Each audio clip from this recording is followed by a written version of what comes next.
Welcome to Discovering True Health, where our goal is to provide you with cutting-edge health information through research, interviews with experts, and personal journeys to true health.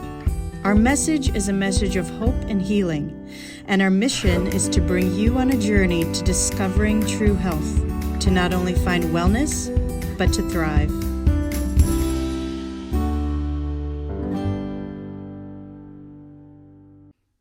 Hello and welcome to Discovering True Health, your weekly deep dive into health and wellness.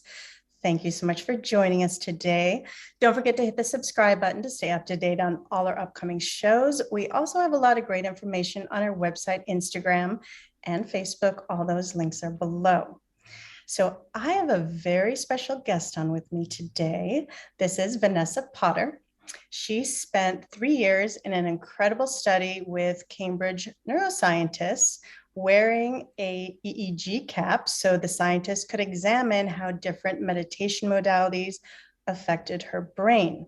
And this is the first extensive major study of this specific kind. So we'll be learning all about the study today and her experience and what she learned, and really getting into how meditation and different modalities actually affect our brains and well-being.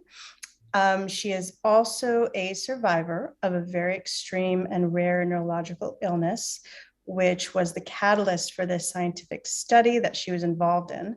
And she's going to be sharing some more about that with us as well. And she is author of Finding My Right Mind, One Woman's Experience to Put Meditation to the Test, where she documents this 3-year scientific study, being the human guinea pig. She's also a TedX international keynote speaker, coach, meditation advocate, writer. She spent 16 years as an award-winning TV producer prior to her illness and has been involved in a number of really incredible scientific collaborations.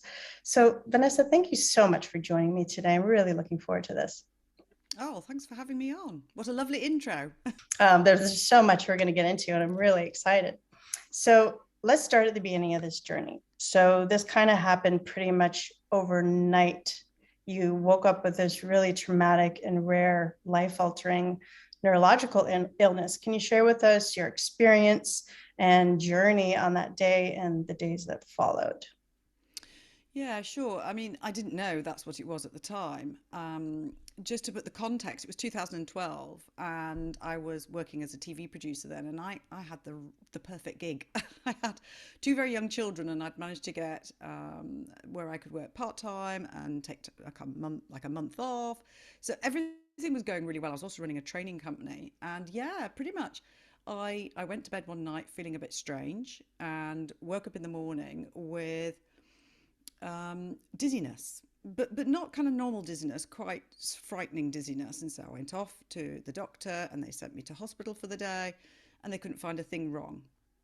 And then when they sent me home, I kind of knew that, I don't know, I just knew I was in for something. And then the next morning when I woke up, things had moved on dramatically. I calculated about 70% of my vision overnight.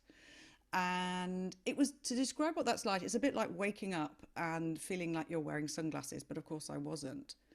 And actually that was my daughter's 5th birthday. Oh. And so life just sort of went into slow motion, and we went back to hospital. And by the time I got to hospital, my fingertips had started to go numb, and things progressed very quickly. And within 72 hours, I was fully blind and paralyzed and lying in a hospital bed, which was, just a shocking experience, and one that I kind of was trying to process but just couldn't at the time.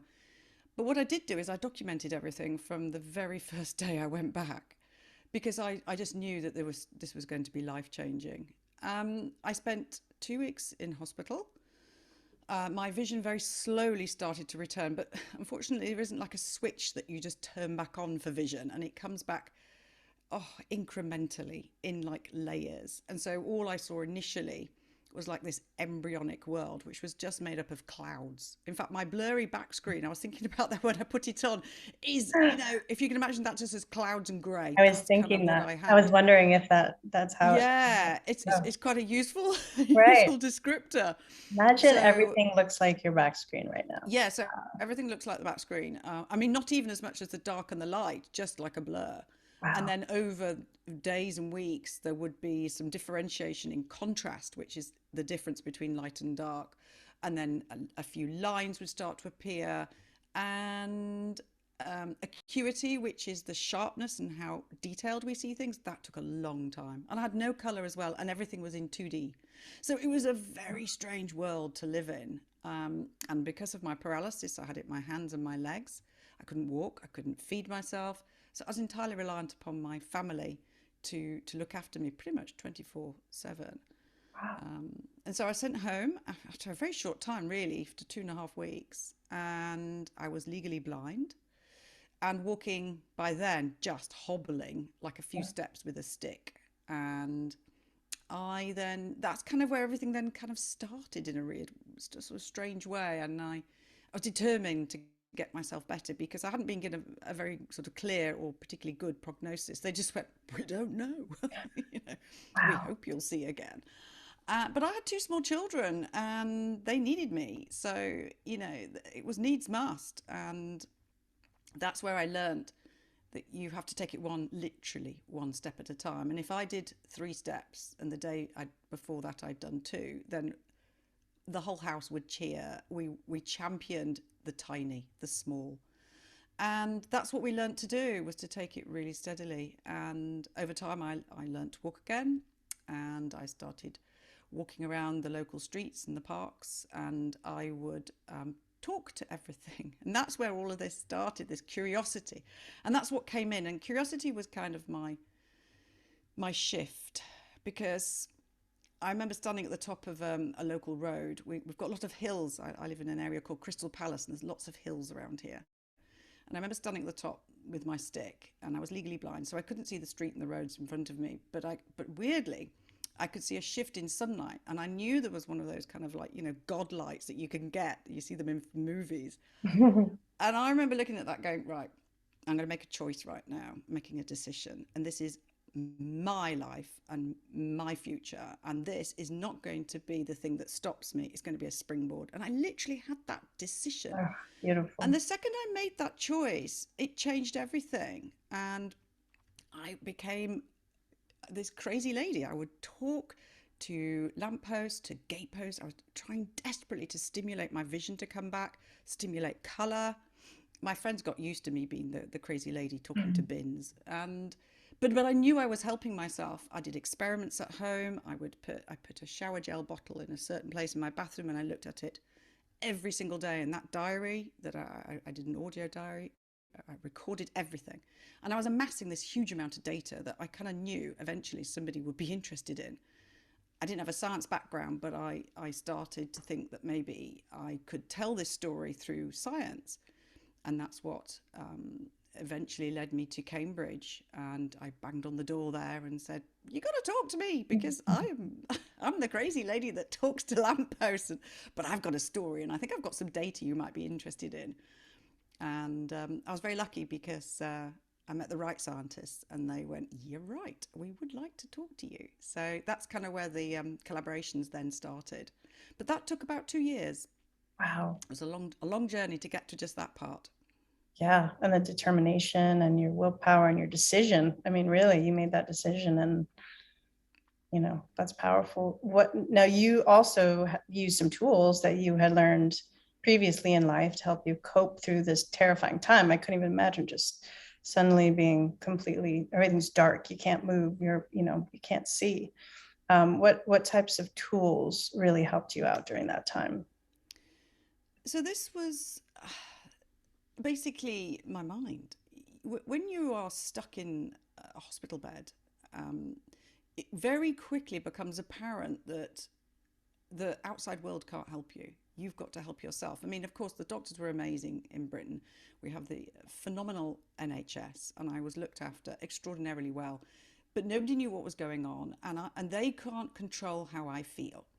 And I very quickly realized that that was down to me. And because I'd had my son only 2 years earlier, I'd used hypnobirthing for both my children, but so it was fresh in my memory. And I remembered how I'd used hypnobirthing with the most incredible results. I completely rewired the sense of fear that I had around having my son. And it went from being this traumatic, terrifying experience to the most euphoric. I really don't care if I'm on my. I went from a terrible over medicalized hospital birth to um, having my son in a pool in a water birth at home with no Wow. midwife, and I didn't care. And What? that was one of the most empowering experiences. So I tapped into that experience over and over and Wow. over. And that's hypnosis. That's all And hypnosis. that's self-hypnosis, yeah. But it's Oh, also using visualization, which is a crossover with hypnosis. okay. Um, but that's very powerful. So I started to visualize my future. I started to visualize what I was going to do, how I was going to walk again, how I was going to see. I used to visualize and remember the colors of my children's eyes. So I was, and I also created an imaginary beach, it was a part, it's an imaginary beach, but it's based upon real beaches I'd been to. And this was a visual sanctuary, and this was probably the most useful tool. And I, if you like, visited this beach mentally for about 80% of the day. I spent my time there, and I would breathe very slowly. I would imagine the waves, the seagulls flying past, and this incredibly, even the sun on my face. And so I was constantly stimulating all my senses. And actually, what I didn't realize, I found this out 4 years later with vision scientists, I was stimulating the vision centers in my brain, and I was actually keeping them going, keeping them alive. Wow. So And so actually that was, visualizing stimulates the yes. vision centers. Well, absolutely, because I mean, I didn't know this at the time. Even though I worked in a visual industry, I didn't know how my eyes worked and my Right. brain worked and my visual centers. We don't see with our eyes. Eyes are amazing lenses. They let the light in, but it is our brain that sees. So Hmm. by doing that visualization and using my mind's eye, I was keeping those visual centers, spatial awareness, color, focus, even down to the sensing of light changes. I was stimulating that and keeping those little wires, fusing and sparking, so that so I would remember how to see when my visual system came back online, which is exactly what happened. Wow. That's fascinating. Yeah, I mean that like you said, I mean I didn't know that, and it's amazing you didn't know at the time, but you were actually healing yourself. You see, this is the one thing that I've come to realize is that as human beings, we are much more intuitive. We know a lot more about ourselves than we ever give ourselves credit for. We often will talk ourselves out of something, out of a subtlety.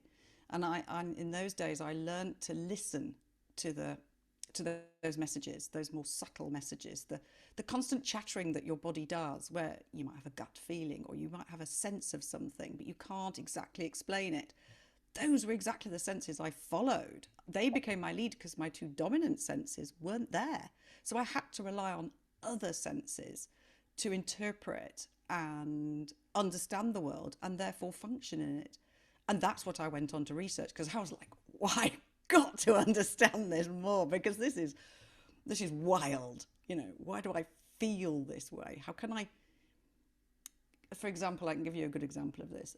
I would feel colors. I wouldn't see them. What does I'd that feel mean? them. Yeah. So I would say, and this is where I had to go and talk to neuroscientists, because my family were just scratching their heads. My daughter had a school dress, and I'd say it feels red, and I would be right. Hmm. And this is because we have unconscious links with colors, and I had half the message. So this is more complex processing within the brain. Um, and a lot of this we don't even understand fully why this is. But when I said that to a neuroscientist, he went, yeah, of course. Because Wow. those unconscious links was active. And actually, the unconscious ones were really dominant. So the sense of red being warm and a welcoming color to me, all of those associations kicked in. And so I connected to and recognized the feeling in order to identify the color. Fascinating. which And is just mind blowing. that's really proof with the whole concept that, everything's energy. We're energy, color, vibration and frequency, like colors there's a vibration to everything. Different colors have different, I guess I don't know what a neuroscientist would say or how they define it, but it sounds like, Absolutely. It frequencies, and I mean that's all color is. You're right. It's like bouncing off an object, and they have different frequency waves. And so yeah, but we have all these unconscious links, this unconscious bias towards color, and so I was just tapping into that, and if you like, listening to it. Whereas most of the time, as I say, we ignore those smaller signals. yeah. Um, but I didn't have the opportunity, so they were my data for living. Wow. It sounds like, cutting out some of your senses and cutting out some of that extra noise from senses can actually help us really expand our brain in ways that we normally wouldn't. Totally, absolutely. I mean, I came to understand my brain and myself in subtle ways that I couldn't have fathomed before this happened. And of course, that's what sent me on this trajectory and, made me a complete science nerd now. And because I also want to understand it, but I also wanted to be understood. So that's why I sought out, and I sought out lots of different scientists, not just vision scientists. I talked to synesthesia experts because I experienced a very strange form of acquired synesthesia, which is where the senses mix up. Mm. And this is a very common phenomenon. I think it's 1 in 4 of us actually have forms of synesthesia. And this might be if you see the letter A, actually you see the color red. Or if you hear a particular note, a letter, maybe it's the note C, then you might taste coffee. It's where the senses cross over, and it can do it in many weird and wonderful ways. Mm. And I had both a visual and an auditory form of a tactile form as well of synesthesia. So I went and talked to some fabulous guys, yeah, Gosh. about my weird and wonderful experiences. And these are just like different brain centers that are like firing in different ways and kind of crossing those. It, they're just crossing over, and as I Yeah. say, I mean, there's all sorts. It's a really fascinating world. Yeah. There's some really interesting books on I'm synesthesia, gonna and have I to wrote look an at article for Mosaic Science all about it. that. Oh, okay.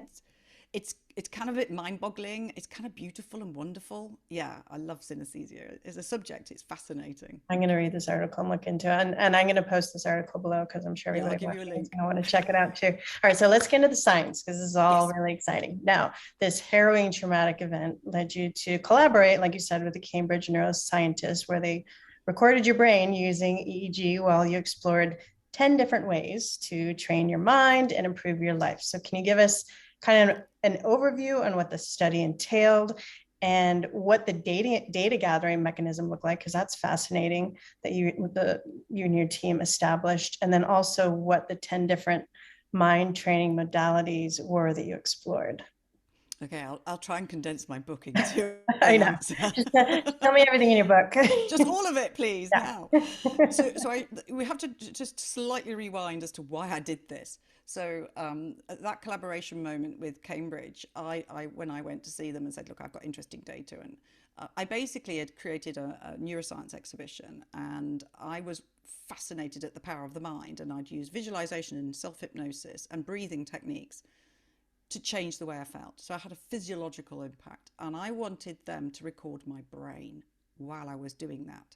So I wanted to recreate it and show them, because I was sick of telling people how I'd done this. I actually wanted to physically show them, and I wanted to show them my beach, but not a picture of a beach. I wanted to show them the brain waves of my beach. And that's why they were really interested. Now, so we put together an exhibition. I am so fast forwarding what happened. It was a 2-year journey. They'd never translated EEG. This is a medical scanning method into music and art, but we did. It was an incredible collaboration with the Guildhall School of Music and Drama, and with an amazing sound engineer I know, and with the team at Cambridge, and we launched it at the Cambridge Science Festival, and it was called The Beach, and it was incredibly successful. But it was in the middle of that exhibition, and basically we were inviting the members of the public to come in, wear an EEG cap, which you can just literally slip onto your head. It's got little electrodes, and they record your live brain activity. as you are trying to meditate. And that's what we wanted to show people, was what their brain looked like when they were meditating. Right, because it changes the different waves. It does change the different waves. And we have 4 categories of brain frequencies, going from delta, which is like a very low one, which is like a sleep frequency, to alpha, which is sort of in the middle, and then beta at the top. And this is a faster frequency. And we color coded them, and we showed the public this, and we showed them the differences. This is the key thing. The differences between just their brain thinking about their shopping that day, or the argument that they had with their partner before they came to this exhibition, compared to 5 minutes of mindfulness. But the key thing here is we used mindfulness in that exhibition. And we got hundreds of people came. We had to extend the run. People wouldn't go. Wow. It was amazing, because it was like Pandora's box in a nice way. We showed them their brains, their minds talked to them. And this was very powerful. But people asked me questions, and they said, oh, well, what would happen if we use TM, or if we used a compassion form of meditation? What about Tantra? And I'm going, I have no idea what these different types of meditation are. So that was the spark where, again, curiosity. Yes. I got the bug, and I wanted to find out. Wow. And so then I went back to Cambridge, and I said, right, I want to wear an EEG cap for 3 years. Oh, I didn't say that. I said for 1 year. It wasn't meant to take 3 years. And I want to try a whole bunch of different techniques, and let's have a look and see how different they are. And that's where the kind of project turned into a PhD project for Dr. She's now got her PhD, Dr. Barbara Jacks. Wonderful. And Tristan Beckenstein at Cambridge. And yeah, so I did this crazy consciousness road trip, which started at mindfulness.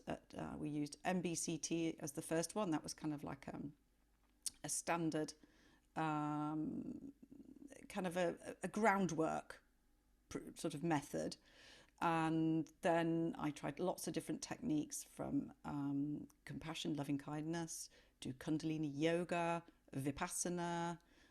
I had hypnosis in there. I had religious prayer. I did Christian meditation. Okay.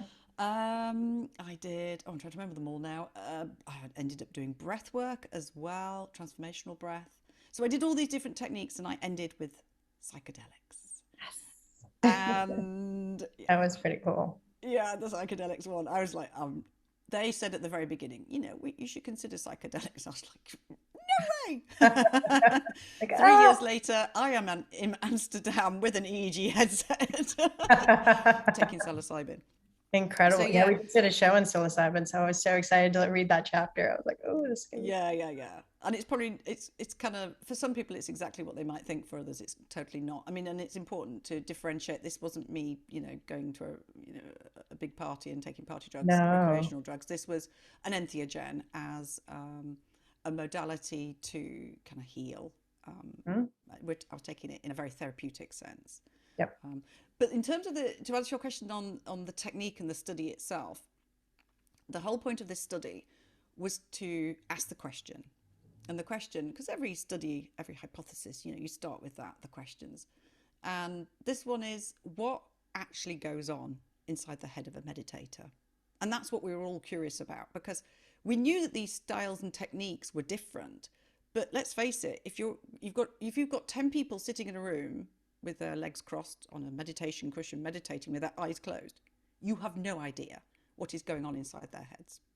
But actually, radically different things are going on. Now, obviously, there's research that's been done on meditation. There's extensive, there's thousands of papers now, but not across so many different diverse techniques, but also not using the model that we were using and developing, which is something called TET, Temporal Experience Tracing. Now, what this is, and this is where it's really cool. We had the EEG sets, so we were collecting objective brain data. This is this is a frequency. This is what how the brain's talking. This is what it's saying, right? And it's going up and down. And there's, we're recording all these data sets. But then there's what I think, because if you ask all of those 10 meditators tell us experiences. How emotional did you feel during that meditation? Were you bored silly? Were you really engaged? Was it like a visualization? Were you bringing pictures into your mind, or did you just feel like empty? And so those subjective experiences were what we were also tracking. And we did that by me literally using my finger on a phone to track those experiences over time using an app. And that's what we designed. And basically, that's what I did. So every meditation I did for every technique, and it's about 900 hours of meditation, has what's called a trace. And the trace is let's say how bored I was during this meditation for the 40 minutes. And then we've got my brain data going, and we get to put the two sandwiched together. So we get this incredibly three-dimensional, really complex mathematical description of my experiences. And so that was what was so unique about it. So fascinating. And I want to mention too, if you want to learn more about Vanessa's exhibition that she mentioned, the beach exhibition, she did an incredible TED talk. So I'm going to post a link to that below. And she actually shows the video of, the brain, before meditation was just thinking about shopping or something. And then basically the brain on meditation. And, you see the art that they created from with the EEG and the interaction and what's happening with all the frequencies. It's so incredible. Yeah, it was amazing to be able to pictorially show. And actually in the TED talk I don't have the audio because it just technically it was really complex doing what we did. Yeah, there was audio. I remember.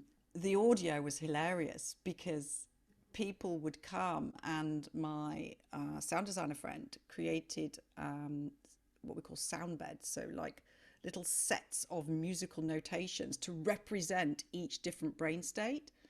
And so then that we would get this weird composition, but the composition was made by your brain. It was fired by your brain. So it was your brain talking. But I remember there was a married couple who were there once, and he had his headphones on, he's listening, and she had hers on. And he went, "Oh, let me listen to yours." And she went, "No." And it was really interesting because lots of people were like that. It's like, no, you can't hear my thoughts. You can't hear my head. It evoked really fascinating. I mean, we're all watching this. We're fascinated by the responses by people in this exhibition because, I mean, as I said, it was mind blowing. People had never had that kind of experience before. No, yeah. Oh, so fascinating. And I also have to say, I really enjoyed your book, Finding My Right Mind. You go into each modality, each of the 10, and it really feels like, it felt like I was there with you through each one. It was hilarious. I could really relate because it wasn't like some guru writing a book and they're all serious. I mean, you're, going through these experiences and you're relatable and down to earth and you're, telling it like it is. And, the guy next to me is snoring and now I'm annoyed and my back hurts and what do I do? It's so great. And it's also a really great introduction to get a good grasp on all the different practices. So you can kind of really experience each one, going through your book and, kind of deciding, okay, well, this one might not work for me, or, these three, I kind of need to release trauma or work on this. Maybe these three I'll start with. So it was really, really amazing and incredible. So thank you so much for taking the time to really write that and put all that consciousness into it. It was extraordinary. Well, thank you, because it was meant to be a gateway and a companion, and a kind of a friendly companion. I find I kind of I stand back. I'm always reject a little bit of the kind of guru thing, because experience and learning is such a personal experience. And for me, I very much wanted to walk alongside anybody who was, being curious about taking up a meditation practice. So it was very much meant to be, look, I'm alongside you and I have just fallen flat on my face. So don't worry if you do. No, that was the incredible part. And just the detail. I mean, just the detail and the way you explain things. I mean, you really I felt like I was there with you. Now in your book, you talk a lot about the importance of awareness around our thoughts and dealing with negative thought patterns and different practices you worked with approach that in a different way.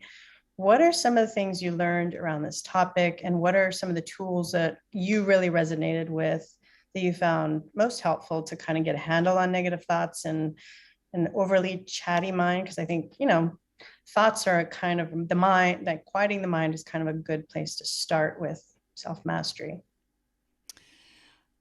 Yeah, I mean, for me, there is this, association with meditation that we sit, we, very quiet and very still and very serious, and we quieten the mind. And actually, it's kind of not like that, because minds aren't meant to be quiet. They're narrating the world, and they're helping you understand your place in it.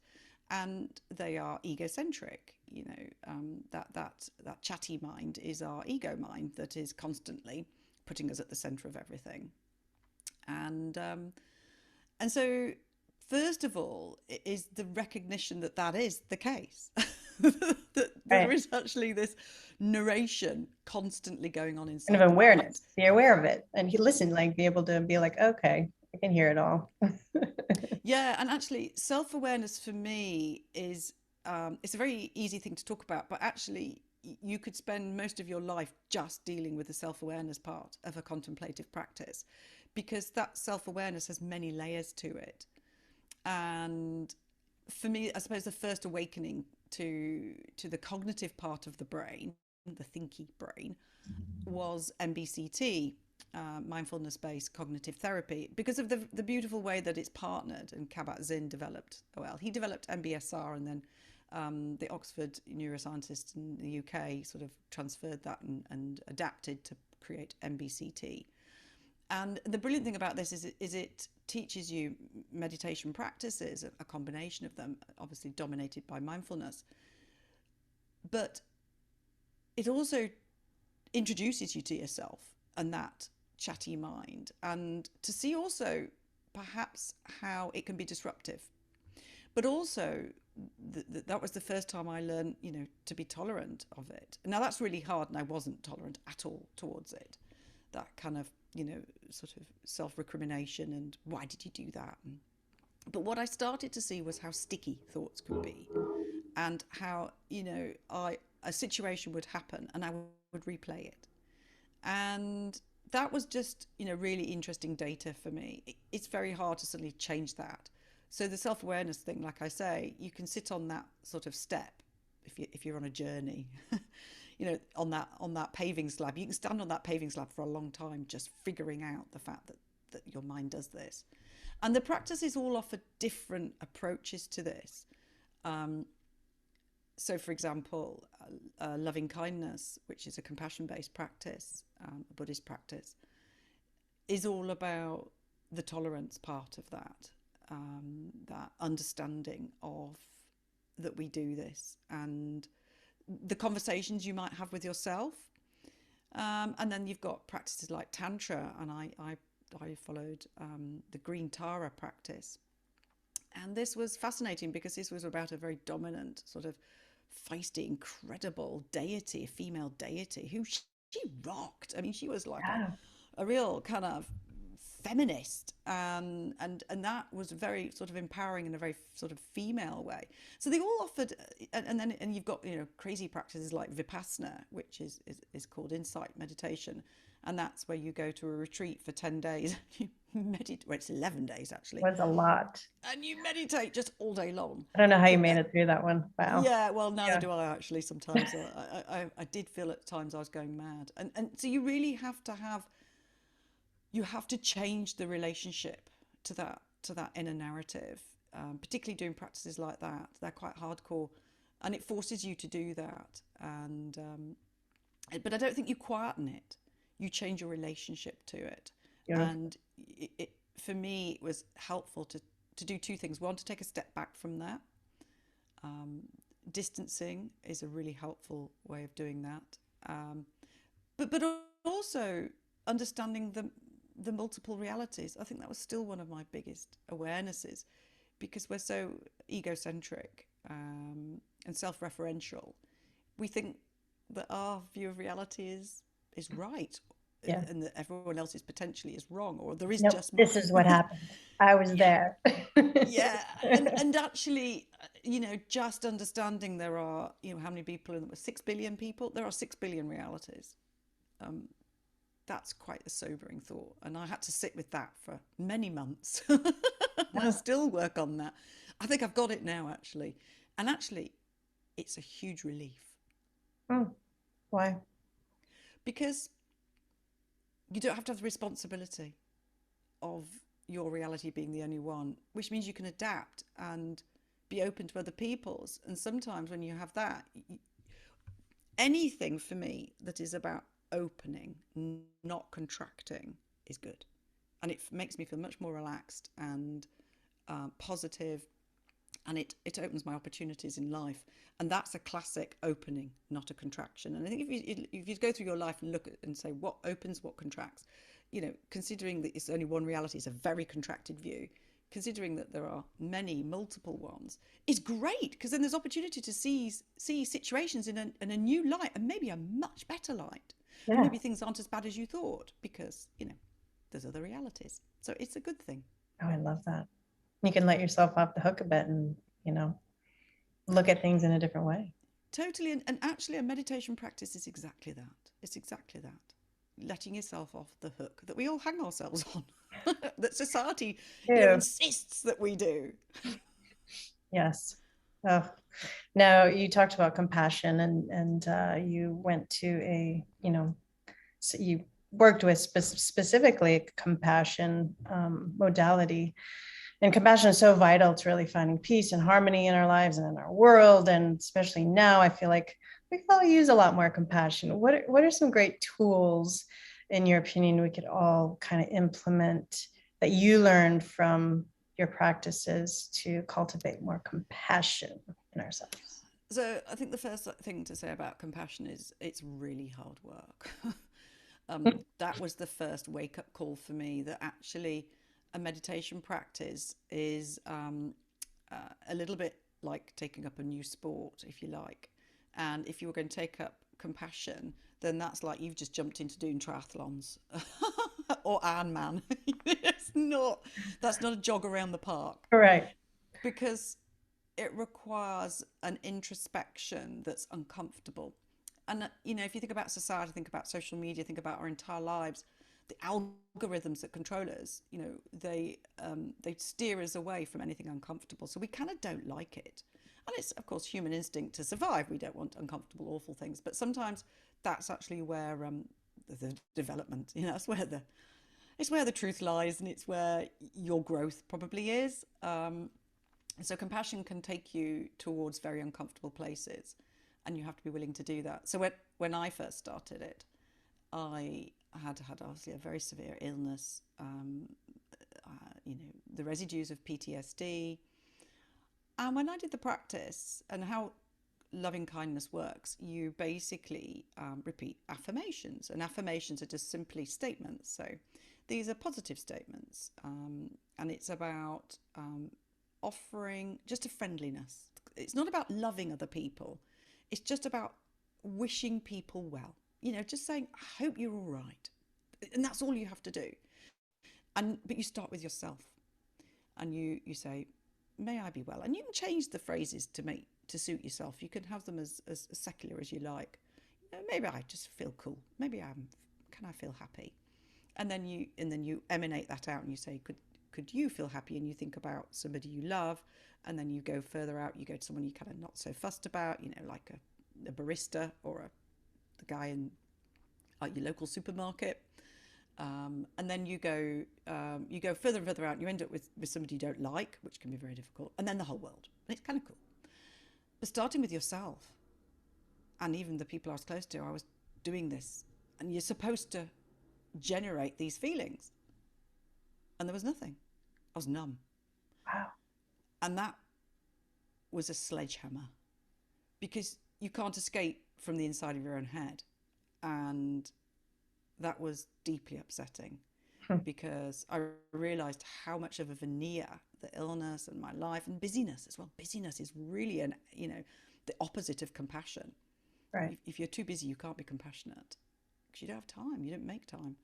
And so that was that was a real eye-opener, and it took quite a lot of the practice to start to, and they use this word in Buddhism, germinate, and it's a really good word because you grow it.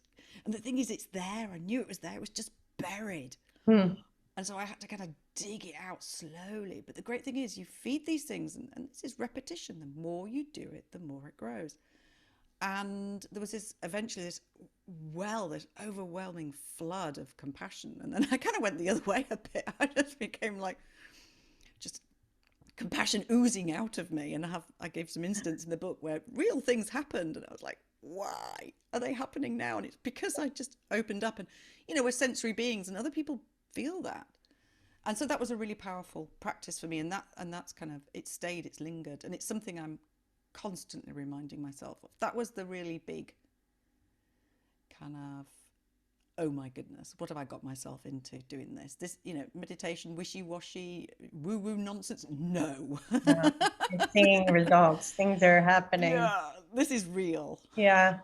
Yeah, that was reading that chapter was powerful. And I actually wrote down, some of those little affirmations. I'm like, all right, I'm going to start doing this. I'm going to, I did have a bit of, I did Louise Hay's book, You Can Heal Your Life, very, when I was in my teens. So I know the power of affirmations, and it definitely does shift. And then there has been times in my own life where I would use, I guess you would say prayer or well wishing, but if some at work and somebody was treating me horribly and it was this bad situation, and I would like, all right, every night I'm gonna pray for them and say, wish them all these good things and try to heal that whatever is going on between us, whatever the energy, and it would work.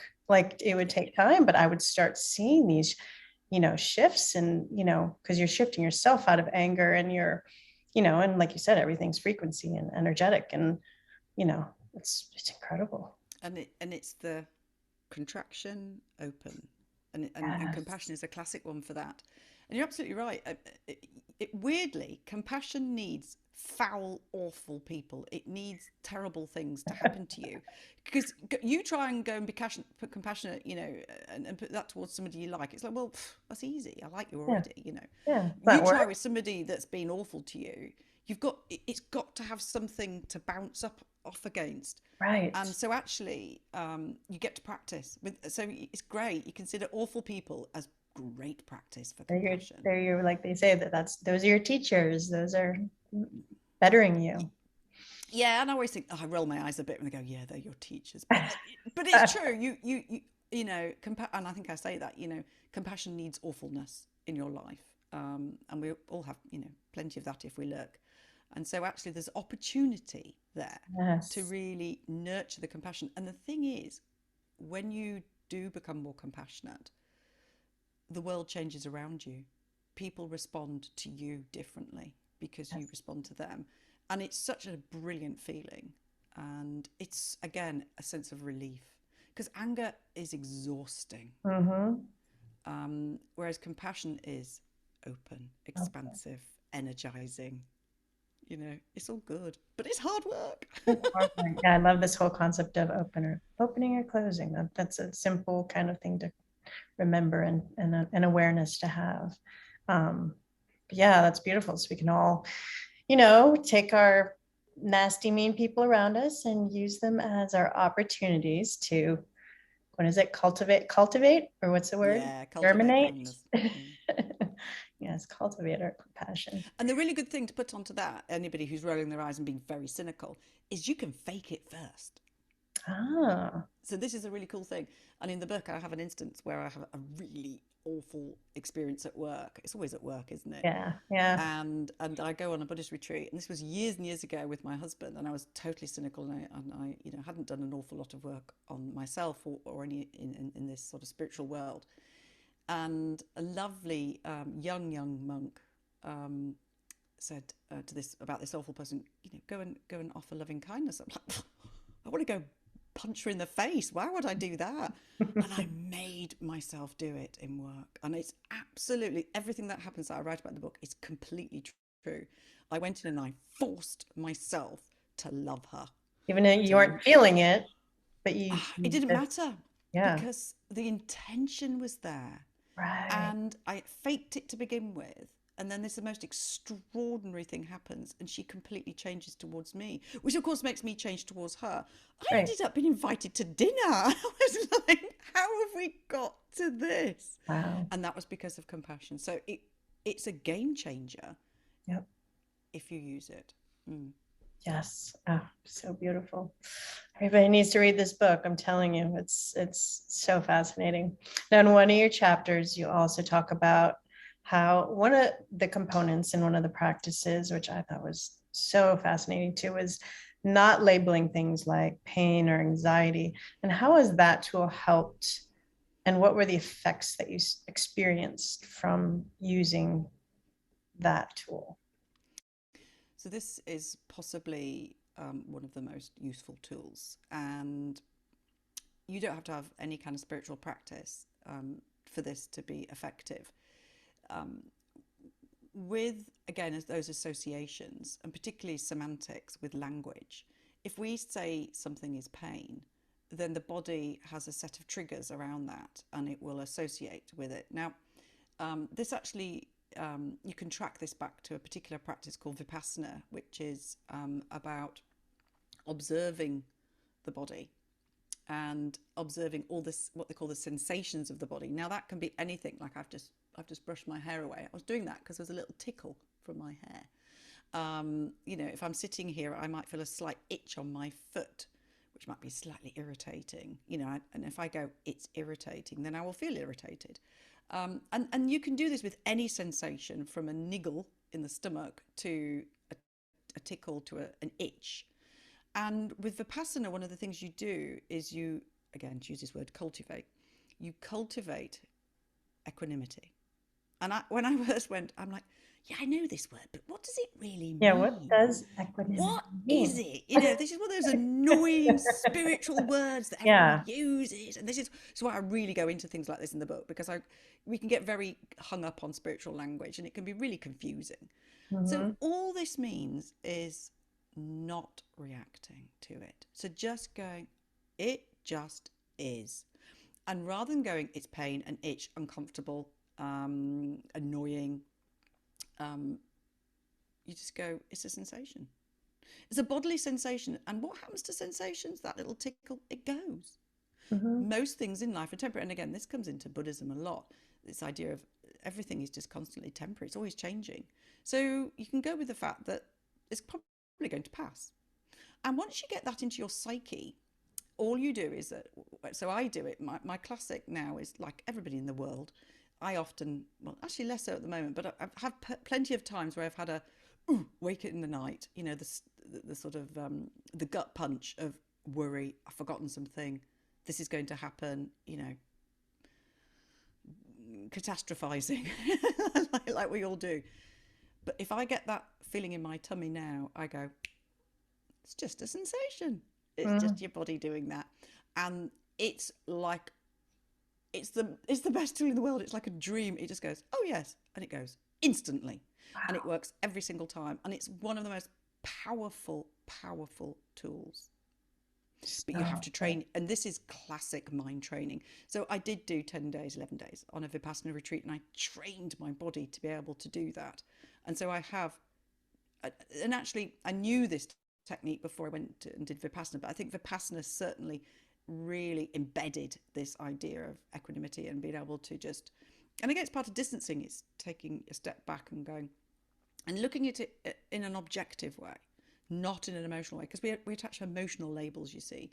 So this is about being objective, tolerant, compassionate again.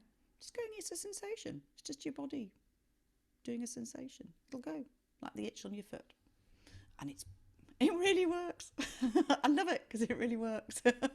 One of the other ones I'm going to start using. It's fascinating. Yeah, that makes so much sense. You're not attaching, your mind to it. You're not attaching a negative emotion to it. I remember I did I've been a student of self-mastery for a very long time, and my teacher in New York, he one of our weeks training was, I mean, it was similar, I guess, but it was based around emotion. So if emotions are just feelings that that are happening, and it was about disconnecting. So his way of explaining it was, well, let's say you don't read Hebrew. It's completely foreign language to you, and you have a Hebrew newspaper in front of you and you're looking at it. It doesn't mean anything to you. You can't come up with what it means. There's no emotional attachment. So when you're going through this emotional turmoil, you just kind of sit there and look at it and let it spin and go, but look at it like you're looking at Hebrew.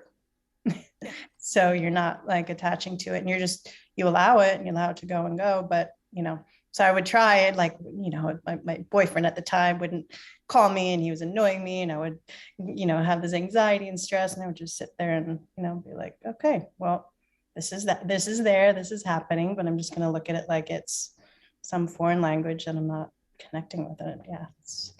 That was Yeah. powerful. And I think there's a number of different tools. And all of them, what they do, if you think about it, it's a circuit breaker, isn't it? Yes. Because, like I was saying earlier, those thoughts are cyclical and sticky, and you want to have something like the stringent that just stops that process from kicking in.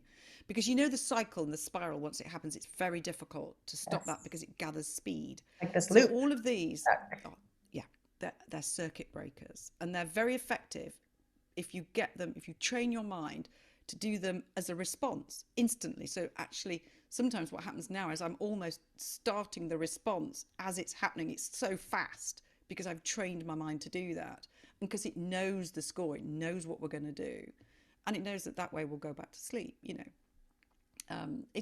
It's they are very powerful, and a lot of practices, they talk about this gap, this space, you know, mindfulness, the pause. And again, that's a similar thing. It's creating the space between the stimuli, the thing that's happening, the thing out there, and you and your response to it. And as long as you've got a space, then you've got that circuit breaker opportunity. Right. And the more you can create the space, and if you can extend the space, what have you got? You've got opportunity to get perspective and then to see it for what it is. And that stops this, because the emotional mind is very powerful. And we mustn't be, tough on ourselves for having emotional responses. It's constantly our survival system, doing best guesses, trying to keep us alive. But it gets it wrong because we're not being chased by bears, and Right. those It's fight or emotional, flight. Yeah. yeah, they're not the same stimuli in a modern world, but the emotional brain doesn't understand that. So the more we can get ourselves distanced so the cognitive brain can come in and be rational, then we've got much more chance of having a much more level and in fact a response to a stimuli, to an event, not a reaction. And that's the key. Yes. Yes. So yeah, circuit breakers, I love them. They're great. I don't care where they come from, if they're Yeah. spiritual or non-spiritual, secular, non-secular. I don't think it matters as long as, and I think this is part of my book, is experiment, Yeah. play. No one other person out there has got the answer for you, but there's all sorts of different things you can try, and eventually, if you're curious, chances are, and you practice, you'll find something that works. Now, what are some of the changes and effects that you've witnessed in yourself, or skills that you've learned? I mean, we've talked about a lot of them, but are there any, really things that stand out, these major changes that you saw in yourself after going through this 3-year experiment?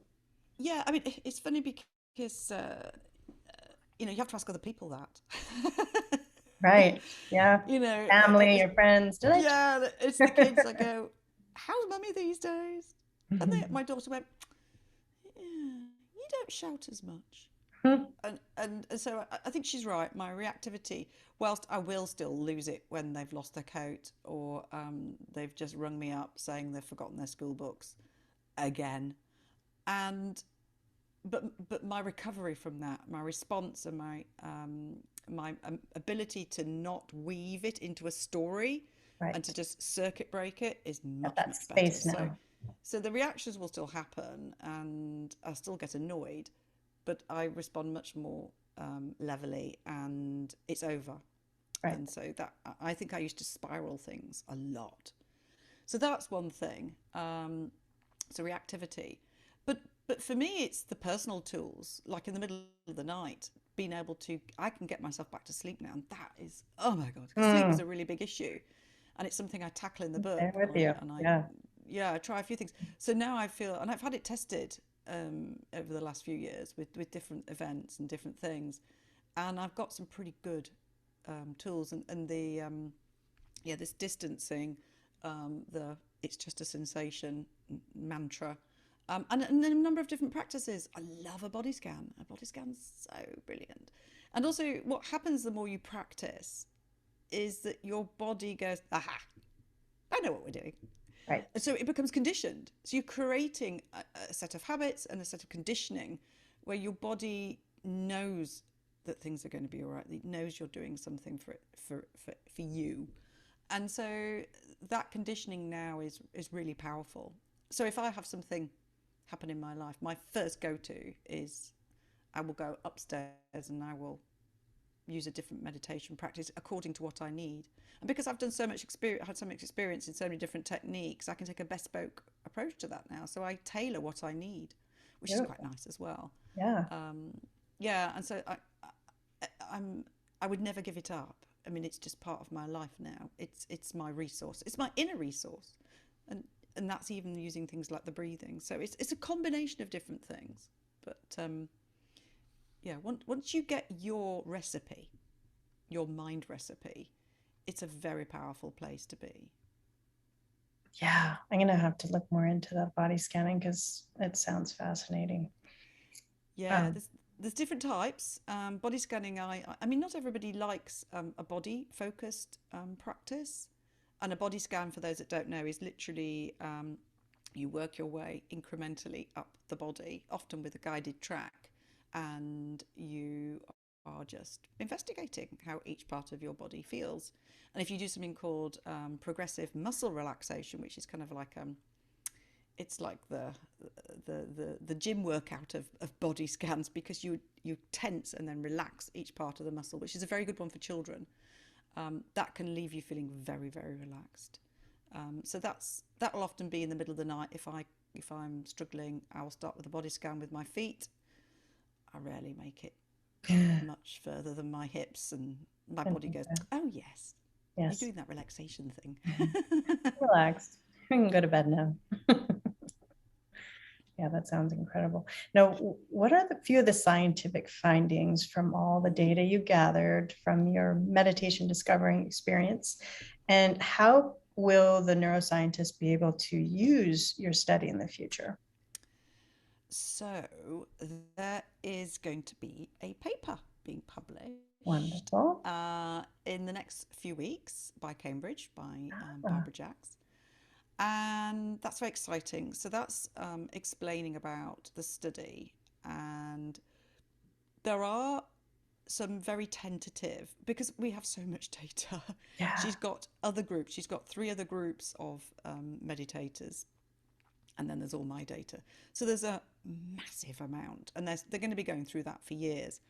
But basically, there are some results which all I can say is one of the techniques, because this is all going to go out hopefully into national press in the next, well, I hope national press in the next couple of weeks. It's certainly going to go out. It's going to get launched. Are you going to have that on your website too? Once Yeah, when we've got the that link? all out, yeah. I Okay. mean, basically, one of the techniques had a very radical effect upon my my ability to be angry. In fact, it had a massive impact on road rage and that reactivity. And in the experiment, this particular technique, I track certain experiences, and I was always fascinated, and it was always my question to them is like, what's my brain doing? You know, this was different. It was a different quality and texture, you know, and I describe it in quite a lot of ways in the book. And when the data came back for my brain, it matches, and that's really super cool. So there's some really interesting brain signatures that they found associated with one of the techniques. And so this is just the teeniest start of, we're going to look into more stuff. There's more questions that come, because that's how science works. You ask a question, you get a bit of an answer, then you get 10 more questions, you know. Absolutely. So that, but to answer the question about the technique, this model has got so many potential benefits and ways it can be used in the future. Basically, if you go to your doctor and you have a health condition and this could be a mental health condition or a physical health condition, you know, your doctor inevitably wants to track it. So they want to be able to know what's happening on potentially an hour by hour basis, maybe a day by day basis. But and what happens when you go to your doctor? They go, how was it for the last 3 weeks? And you go, wow. And now that can be dictated by how your bus journey was there. And people go, oh, it was rubbish. But actually, 3 days ago, they were fine. And so it's very crude the way that we track experiences over time at the moment. And so this method with the app, and particularly if you use something like EEG as well, you could use other objective measures. You've got a way of tracking these experiences with such detail and nuance that you can then prescribe and create bespoke treatments for people according to their tracked experience. So it's this way of being able to measure experience over time has just infinite opportunities for it. Incredible. Absolutely incredible. Yeah, that will really revolutionize medicine and healthcare to actually get into that, detail. Like you Yes. said, yeah, we're not exactly tracking everything, so exact and specific. So yeah, these are great tools. And I'm sure in the app that you guys created too, and the headsets, if you incorporate all of those. Well, that part's all Cambridge. I use it. They do the development. Right. They are the super geeks. I think you're up there with them though. Now you're currently working on a new project called Park Bathe, and Yeah. it's a collaboration with Derby University. Can you tell us more about your new project? Yeah, so Part Bathe is so excited about this. So this encompasses everything I've ever learned, and also I used nature. Like I walked around my sort of locality, sort of stimulating my vision, but I used nature a lot for that. And I'd look at bushes and trees and the edge of a leaf, and this is basically forest bathing. It's mindful seeing, and that's what forest bathing is. It's mindful walking in a natural environment, really using your senses. Now, a lot of people kind of go, yeah, I do this all the time. No, you don't. Is the answer. No, There are you don't. layers to it, I'm sure. Yeah, there's so many, again, layers and layers to this. And so I collaborated with Kirsten McEwen at Derby University earlier last year, and I had an idea. I had a podcast going, and I wanted to run a different series using a walking in parks, and that's where it started. Anyway, we ran a series of walks all over the summer last year and collected data. So it's a research project, and we were particularly appealing to skeptics, because I like this. This is kind of my world. It's people who don't want to do this. I'm like, come my way, I'll talk to you. Right. Come. And so we were really recruiting people who roll their eyes at anything that's called forest bathing or mindfulness, and men and also teenagers. And we took them on a very simplified version of a forest bathing walk. So it's an hour, and it's using an urban park. Traditionally, forest bathing, which originated in Japan in the 80s to combat techno stress, there was just such a high prevalence of stress and anxiety and depression, and a lot of mental health problems and physical health problems. But they did it to combat techno stress. And the idea is you go to an ancient woodland, you're prescribed a walk. It's a 2 or 3 hour walk, and invariably people felt a lot better afterwards and a lot less stressed. And then there's been all this flood of research subsequently, and the science behind it is really fascinating. Not just the benefits you get, but how and why, and how we are interacting with nature. And so we ran this study, and we took our skeptics around and recorded them for the podcast. We got it funded, which is all very excited, and we've had amazing data, really amazing data. And that's a paper coming out. So I've got a load of papers coming out. Incredible. That's coming out at the end of February. But for example, you talked about the mind chatter, that mind, which loads of people came to us with. And we reduced that by 51%, which is really significant. Yeah. Our anxiety was reduced. overall. I think I'm trying to remember my numbers, about 36%, I think it was. That's incredible. Nature connection went up, connection to others went up, and these results are really, really positive. And they're also supported by objective measures. So we used heart rate variability monitors, chest straps Mm. that people wore, because that's what we said to people. We said, right, come along, be skeptical, don't believe a thing. We'll give you a heart rate monitor. This will measure your stress. It's a really great indicator of your stress levels in a really nuanced way. So if this is a load of hogwash, your stress won't change. In fact, it might go up. And so Fair. people were like, and particularly the men, were like, yeah, all right, give me a chest strap. And we've had increases of heart rate variability of 18%. Now, it sounds counterintuitive, but you want your heart rate variability to go up, not down. Heart rate goes down, but heart rate variability goes up. Got it. If you went to your doctor with stress and you had a heart rate variability change of 5%, he'd be really happy, or she Okay. would be really, really happy. So 18% massive. Incredible. So yeah, we're getting really good data, and we're going to be hopefully turning it into a startup and rolling it out and doing loads more walks, and it's super exciting. I just love it. It's so satisfying taking people around and then letting them literally drift away, and they all say the same thing, which is, "Oh my God, I didn't know it'd be like that. I just feel differently about everything." And pretty much every single group leaves us in this lovely, floaty, terribly grateful, awe-inspired kind of mood. Hmm. It's it's been a fab project. I love it. Yeah.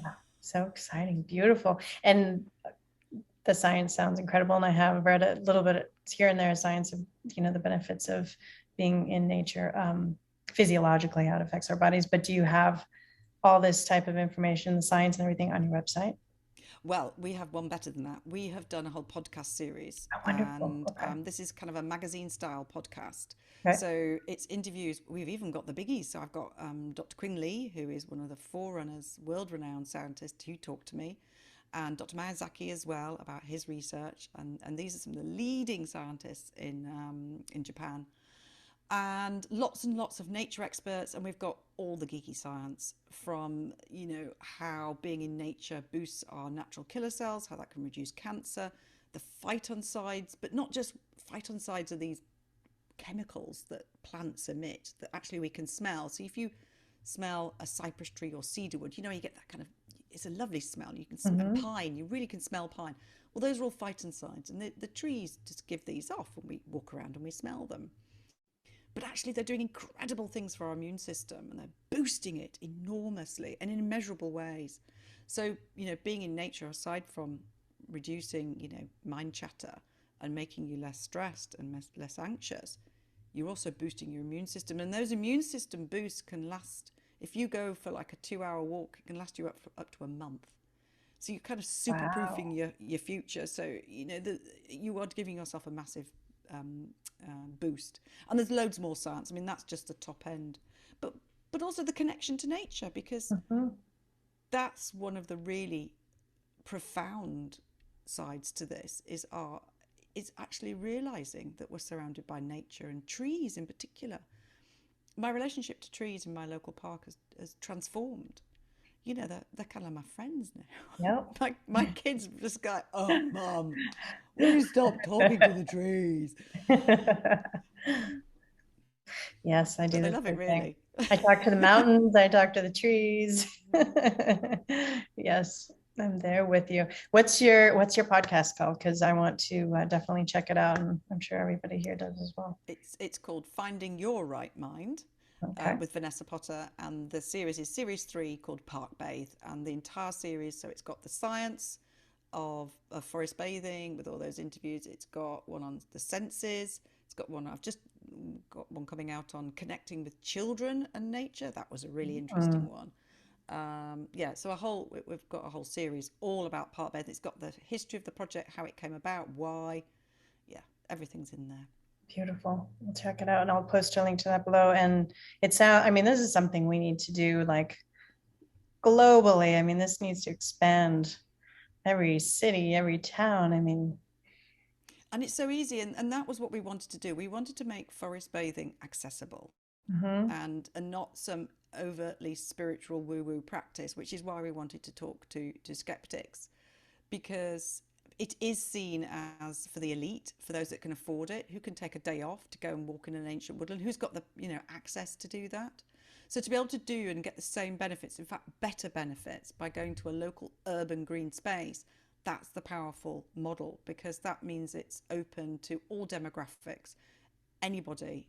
And of course, if you go and do it a few times for an hour, the effects happen very quickly, and that conditioning comes in. So I forest bathe and I go every other day now, but I will only do it at the end of a little half-hearted jog run kind of thing.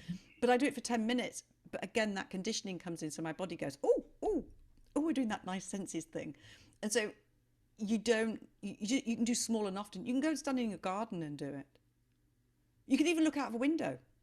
Wow. Physiologically, yes, it's been measured by Dr. Wow. Miyazaki. Physiologically, you can even look at a picture of nature. You can Really? put diffused oils in your house. Yes, you can just have a diffuser with essential oils and you get 50% of the benefits of being outside. Honestly, it blows your Incredible. mind. Okay. I need to listen to all these podcast Yeah, episodes. take It all the sounds tips. There's incredible. loads of helpful practical tips in them as well. Now, for those that would like to connect with you, what's your website? Where can we find you? And what's all the great information that we can find on your website? And do you have any other exciting projects coming up? So I can be found at vanessapotter.com. I'm also on Instagram at Vanessa Potter Writes, and that's the same for Facebook. And I am Patient H69, which is the title of my first book, on Twitter. And yeah, probably the best place at the moment is the podcast, which is Finding Your Right Mind. And Part Bathe is pretty much going to be taking up my time moving forwards, along with starting to run some small one-day women's retreats. So got some really exciting things. And the Park Bathe will probably be a book as well. I'm planning on that. Beautiful. Yes, Just please as a do. guide, yeah, because people ask, how do we do this? And we've got so many tips and ideas and stuff to do in an urban environment that does not require you to go to some ancient woodland. Use your neighbour's hedges. Right. Find something green. Find When something leafy. green. Find something green. Or something Stare at growing a it. flower. Yeah, honestly, there's science to support it. Beautiful. So incredible. I really appreciate this conversation. Now, before we wrap this all up, do you have any final thoughts or powerful insights that you'd like to share with those who are maybe wanting to start their own journey to help see self-healing and self-betterment, or expand their own journey? I think for me, the enduring kind of realization and learning from all of this is that small is big.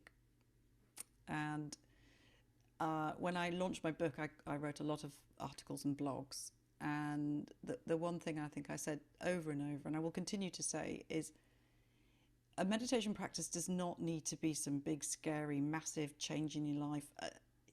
Adapt what you're already doing. Don't make life hard for yourself. And you can have a little moment of self-awareness and connection, compassion, mindfulness. You don't even need to put a label on it. You can do it standing at the sink if you're washing up. And I say to people, start with your feet. Just feel your feet. Have a couple of days of just feeling your feet. And Mm. it's amazing where that will grow. And I think in society, we want everything now and we want it big. No, aim for very, very small, but very small, very often. And then just see where that takes you. And don't give yourself a big, massive mountain to climb. Just start small. Brilliant. Oh, thank you so much for joining me today, and all of us listening, and sharing your incredible journey and your wisdom, everything you've learned and what you've overcome is truly remarkable. And thank you also for all the continued work that you're doing in this area. I'm really excited about this new project, and maybe we can bring it on over to the United States at some point. Absolutely. I'd love to do that. Well, thank you. Thank you so much for having me. I really appreciate it. Remember, knowledge is power. The more you understand about your body, the better you're able to stay healthy and prevent disease. And a reminder, I'm not your doctor, so please don't take this as medical advice. If you have specific questions about your healthcare, feel free to reach out to your practitioner. And if you like this video, please like and share it with others. This information could really help someone you may know. And also don't forget to hit that subscribe button to be sure you don't miss out on our future shows. And stay tuned for the next episode of Discovering True Health.